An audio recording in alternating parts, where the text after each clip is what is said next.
Good morning students. In previous video we have completed the difference between owners fund and a borrowed fund and hope you understood the topic, and today we are going to start the different sources of owners fund.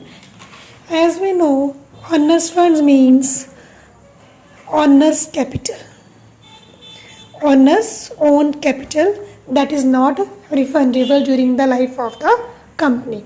So first of all, it includes equity shares, preference shares, and there are different types of the preference shares, that is cumulative preference shares, non-cumulative, redeemable, irredeemable, participating, non-participating, convertible and granted. ये मैं आपको in brief थोड़ा समझा दूंगी कि preference shares के आगे क्या टाइप्स होती हैं. Then retained earning, that is also called a self financing. अब आपने इन सब के क्या है कंसेप्ट क्लियर करने, फीचर्स प्रिपेयर करने हैं. देन इंटरनेशनल सोर्सेज और shares, that includes GDRs, IDRs and ADRs. So first of all we have equity shares. Equity shares आपने बच्चे सुना ही होगा कि shares that are issued by the company and taken by the investors who invest their money in a particular company by taking the shares. So here shares are there are some features मैंने highlight किए हुए हैं बच्चे, इनको आप elaborate करके concept में आप लिख सकते हो. First of all, owners of the company, they are the virtual owners of the company. They can participate in the management. They provided their money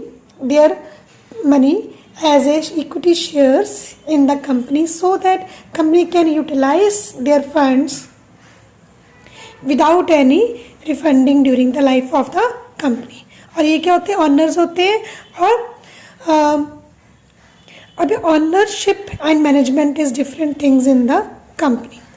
Owners are the shareholders, और जितने भी equity shares holding है, जिन्होंने subscribe किया होगा equity shares के लिए, वो क्या होते हैं, equity share holders, and they are the owners of the company and they are also called a equity share holders. ठीक है बच्चे, सिंपल आपने इसकी एडिंग लिख के आगे इसको डिटेल में लिखना है. First of all, long term source of capital. Long term source of capital means no need to refund the capital. Company can use this money for a long time during the life of the company, क्योंकि equity shares holders की एक बार जो shares issue कर दिए उसको company refund नहीं करती till the winding up of the company, जब तक company क्या होती है, बंद नहीं होती. ठीक है बच्चे, और ये हमारा लॉन्ग टर्म सोर्स है कि हम लैंड परचेज करने के लिए, मशीनरी परचेज करने के लिए इक्विटी शेयर्स को, कैपिटल को यूज़ कर सकते हैं. Next is permanent capital. As I already said that non-refundable, non-refunded. No need to refund during the life of the company. Company can use these funds as a permanent source of capital. Clear बच्चे? Next is dividend out of profit. As they are the owners of the company and they are liable to get a dividend. When the profit, company is earned a profit, they get a dividend, and that depends upon the company's policies how much percentage dividend is distributed among the shareholders. Clear? और जितने भी profit होते हैं सारे expenditures bear करने के बाद, पे करने के बाद जो बच जाता है वो profit होता है. और profit क्या है, in the form of dividend is just divided among the shareholders by the company. So participate in management, as they are the owners of the company, so they can participate in the management of the company.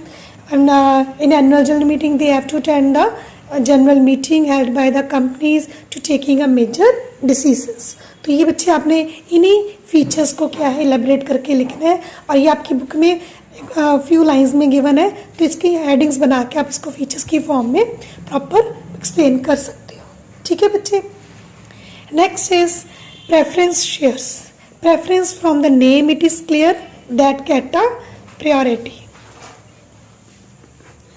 Priority before the equity shares, कि equity shares से इनको क्या मिलती है, preference मिलती है, priority. किस किस चीज़ में प्रायोरिटी मिलती है, these are the rights to receive dividend before equity, equities share holder से पहले उनको डिविडेंड मिलेगा, clear. To return of capital in case of winding up company, और वो भी अगर कंपनी वाइंडिंग अप हो रही है तो पहले रिफंड किसकी कैपिटल होएगी, प्रेफरेंस शेयर्स की, बिफोर द इक्विटी, इक्विटी से पहले कैपिटल किसकी रिटर्न करेंगे कंपनी, प्रेफरेंस शेयर्स की। देन टू गेट एरियर, ये मैं आपको इसमें पहले एक्सप्लेन कर देती हूँ। कम्युलेटिव प्रेफरेंस शेयर्स क्या होते हैं, कम्युलेटिव प्रेफरेंस शेयर्स वो होते हैं, as we know company divided a dividend when the company earn profit. In case company एक ईयर में प्रॉफिट नहीं अर्न कर रही या डिविडेंड नहीं पे कर रही, तो अगर कम्युलेटिव प्रेफरेंस शेयर्स होल्डर्स हैं तो उनका जो है डिविडेंड वो नेक्स्ट ईयर के लिए क्या हो जाएगा, कम्युलेट हो जाएगा, इकट्ठा हो जाएगा। तो कंपनी क्या उनको एरियर पे करेगी जिस ईयर में कंपनी को क्या होंगे, प्रॉफिट होंगे। For example in 2018-19 there is a loss, companies are unable to pay the dividend to the preference shares holders. अब 2019 में क्या हो गया, कंपनी को 18 में लॉस हुआ, 18 में लॉस हुआ और 19 में प्रॉफिट हुआ।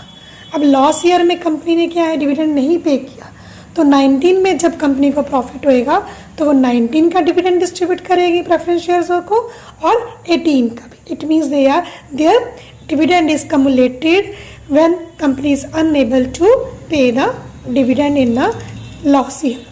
क्लियर बच्चे, these are the cumulative whose dividend is accumulated to the next year when the company is unable to pay the dividend. Simple. Non cumulative इसके बिल्कुल ऑपोजिट आ जाएगा कि जिनको एरियर नहीं मिलते, अगर लॉस है तो उस ईयर में नो डिविडेंड, अगर प्रॉफिट है तो उस ईयर में डिविडेंड मिलेगा, उनको कोई भी एरियर नहीं मिलेगा।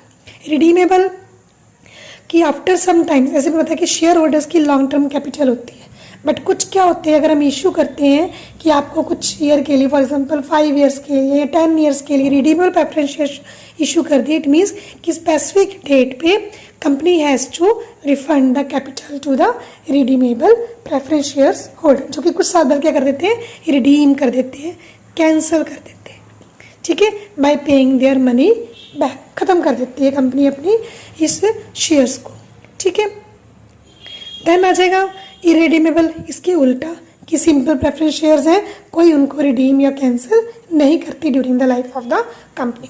पार्टिसिपेटिंग क्या होता है, पार्टिसिपेटिंग क्या है कि जो डिविडेंड तो ले रहे हैं as a preference shares holders, but अगर कुछ डिविडेंड बचता है तो इक्विटी शेयर्स के होल्डर की तरह वो उसमें पार्टिसिपेट भी करते हैं। इट मीन्स कि पार्टिसिपेटिंग मीन्स कि they are also liable to participate as a owners of the fund like equity shares, ठीक है। इक्विटी शेयर्स को प्रेफरेंस, इक्विटी शेयर्स को एंड में डिविडेंड देते हैं। फॉर एग्जांपल प्रेफरेंस शेयर्स को हमने 5% डिविडेंड दे दिया, 5% डिविडेंड लेने के बाद अगर कंपनी में एक्स्ट्रा प्रॉफिट भी होता है तो they can participate in the extra profit like a equity share holder. For example equity shares holder को बहुत सारा प्रॉफिट हो गया, उनको 10% मिल गया, तो पार्टिसिपेटिंग अगर प्रेफरेंस शेयर्स होल्डर्स हैं तो वो 5% तो अपना लेंगे, उसके बाद क्या है 10% जो इक्विटी शेयर होल्डर्स को मिल रहा है उसके बेस पे भी वो पार्टिसिपेट कर सकते हैं for taking a dividend from the company. Then non participating, इसके उल्टा हो जाएगा, they are just entitled to get only their own dividend rate, their own dividend out of the profit. Convertible, some shares that are convert after a few times into equity shares are called convertible. Granted means definitely they get a dividend, and if company is paying loss, company is just in some case if company is going to be wind up and company is unable to refund the capital of all the shareholders, but the granted shareholders, it means they must get their money back from the company, कि उनकी money उनको मिलेगी अगर company in some cases company faces a loss, huge loss, ठीक है बच्चे। तो ये जनरल से ही आपको नेम से इसके क्लियर हो जाएगा, तो इसको अपने प्रिपेयर करना है, ये आपकी बुक में गिवन नहीं है तो यहाँ से नोट कर लेना, ठीक है। Then preference shares I already explain you that carry some preferential rights as compare to equity share holders. तो वो क्या हो गए, प्रेफरेंस। नेम से क्लियर हो जाएगा कि जिनको क्या है प्रायोरिटी मिलती है। प्रायोरिटी किस किस में मिलती है, एक तो डिविडेंड की प्रायोरिटी है और एक रिटर्न ऑफ कैपिटल की है कि इनको फर्स्ट प्रेफरेंस है। Then get arrear of dividend in case of अगर कम्युलेटिव शेयर्स हैं तो इनको एरियर भी मिलेंगे अपने डिविडेंड के, जिस ईयर में लॉस उनको नहीं मिला। और अगर कन्वर्टिबल है तो वो उनको कन्वर्ट है कि वो इक्विटी शेयर्स में कन्वर्ट भी हो सकते हैं और उनको ये भी राइट है कि वो पार्टिसिपेट इन प्रॉफिट भी कर सकते हैं, क्योंकि प्रेफरेंस शेयर्स की परसेंटेज क्या होती है, फिक्स होती है। इक्विटी शेयर्स की वेरी होती है, मे बी लेस भी हो सकती है, मे बी इससे ज़्यादा भी हो सकती है। रिस्क भी ज़्यादा होता है इसमें क्योंकि हर चीज़ क्या है अनसर्टेन और सिक्योर्ड भी नहीं होती, ठीक है बच्चे। तो ये टॉपिक आपने इक्विटी शेयर्स, प्रेफरेंस शेयर्स का मीनिंग, फीचर्स प्रिपेयर करना है। Then you having retained earning. अब रिटेन्ड अर्निंग क्या है, इट्स अ सेल्फ फाइनेंसिंग। अब ये वो अर्निंग होती है जो कि कंपनी की खुद की अर्निंग्स होती हैं, जो कंपनी को रेजिडुअल प्रॉफिट बचता है। अब कंपनी क्या है, अपनी एक पॉलिसी बनाती है कि हर जितना भी कंपनी को प्रॉफिट हो रहा है वो सारा का सारा डिस्ट्रीब्यूट नहीं करती शेयर होल्डर्स को एज ए डिविडेंड, कुछ पार्ट क्या रिजर्व रखती है फॉर फ्यूचर एक्सपेंसेस, कि कहीं भी कंपनी को ज़रूरत पड़ती है तो वो कुछ सरप्लस रख लेती है। इसको क्या बोलते हैं, रिटेन्ड अर्निंग। अब कंपनी की ये रिस्पॉन्सिबिलिटी भी है, ये ड्यूटी भी है कि वो डिविडेंड शेयर होल्डर्स को डिस्ट्रीब्यूट करे, क्लियर, ताकि शेयर होल्डर्स ऑनर्स हैं तो उनको उनका राइट मिलना चाहिए। बट कंपनी की सम पॉलिसी भी है कि कुछ पार्ट क्या है वो सारे के सारे डिस्ट्रीब्यूट नहीं करती, कुछ पार्ट क्या है वो रिटेन्ड अर्निंग रिटेन्ड कर लेती है, बचा के रखती है। उसको क्या बोलते हैं, सेल्फ फाइनेंसिंग, ठीक है। कंपनी को किसी से बोरो करने की जरूरत नहीं है, ये वाला फंड कभी भी कंपनी को जरूरत पड़ती है तो वो ये मनी यूज़ कर लेती है, ठीक है बच्चे। It is the method of internal financing, ठीक है। It is undistributed profit is invested in the development activities of the company. जो प्रॉफिट रेजिडुअल प्रॉफिट, जो प्रॉफिट हम नहीं डिस्ट्रीब्यूट करते, that is called a retained earning. और इसी lines को आप एलेबोरेट करके हेडिंग बना के उसको लिख सकते हो, ठीक है। सोर्स ऑफ इंटरनल फाइनेंसिंग बन गया, अनडिस्ट्रीब्यूटेड प्रॉफिट हो गया, देन नो इंटरेस्ट और no dividend company has to pay. और इसका इतना बेनिफिट होता है, कंपनी को ना अगर किसी से बोरो करेंगे तो इंटरेस्ट पे करना पड़ेगा, अगर शेयर इशू करती है तो डिविडेंड। बट ये कंपनी क्या है, सेल्फ अर्निंग्स है, खुद की कंपनी की बचाई हुई इनकम है, तो ये क्या हो गया, नो इंटरेस्ट और no dividend, it's owner's capital. अब ये क्या, इस पर शेयर, इस पर राइट किसका होता है, ऑनर्स का, write off the shareholder, but kept as a company for future expenditures. तो ये आपके बच्चे रिटेन्ड अर्निंग। देन आपके आ जाएंगे international sources, that is ideas, जीडियाज एंड एडियाज, वो हम नेक्स्ट क्लास में करेंगे। और यहाँ तक आपने अपना टॉपिक अच्छे से प्रिपेयर कर